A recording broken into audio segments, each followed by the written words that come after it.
person that signed up to speak, Ms. Abshire, Sally Abshire. If you'll come and give your name and address, please. Certainly. Good afternoon. My name is Sally Abshire, address 5517 River Point Cove, Knoxville 37919. I'm the GOP State Executive Committee woman from our new state Senator Becky Massey's 6th District.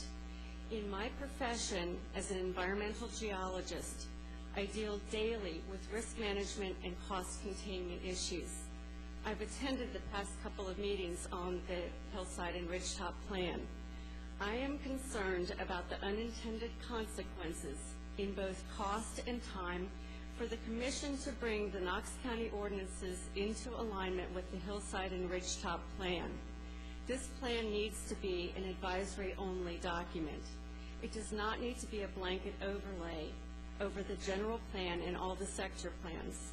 In one of your earlier joint committee meetings, the Knox County Law Director explained that all Knox County land use ordinances must agree with the Hillside and Ridgetop plan as currently written by the MPC. How will County Commission have time to change that many land use ordinances? And to not do so would be a violation of the county charter.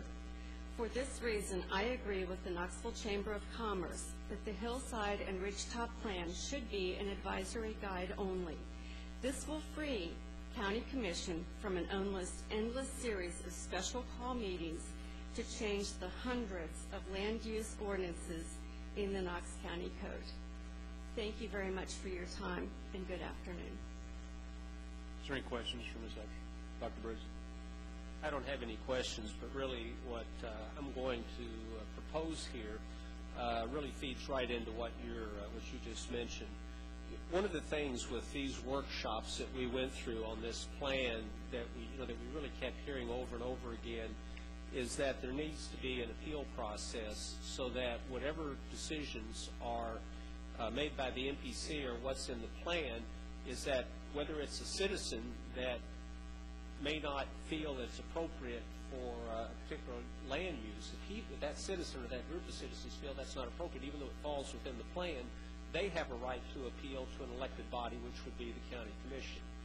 Likewise, I think we all know there are good developments that may not fit into the plan, but they need also to have the right to appeal back to the county commission, because ultimately we're the elected body and we're the ones that are accountable to the citizens through the electoral process.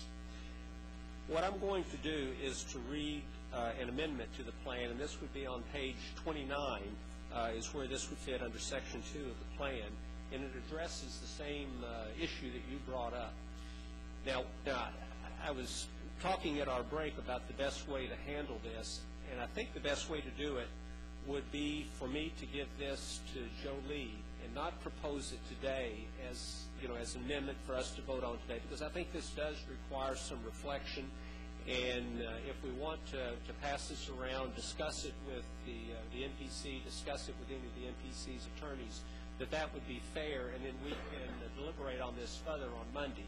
But I think it addresses those same questions, but really the concern that we heard from citizens, the concern that we heard from the chamber and the development community is they wanted to have an appeals process, because we agreed that there's good projects that wouldn't go forward with this, and there's bad projects that could go forward that probably shouldn't both. So it really addresses both people's concern. It's just 3 sentences long, and I'm going to read it. It'll be hard to remember off the top of your head probably because there are 3 long sentences. But we'll have Joe Lee get this out to everyone so they'll have a chance to look at it, and then let the NPC look at it and any attorneys on the NPC side that wants to. And it'll be titled, "The Nature of the Plan and the Legal Effect.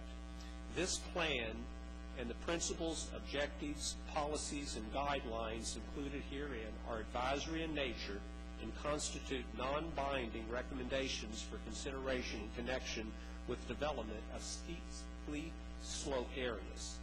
The plan is not binding on future land use decisions by the City Council, the County Commission, the MPC, the City or County Boards of Zoning Appeals, or any other governmental body.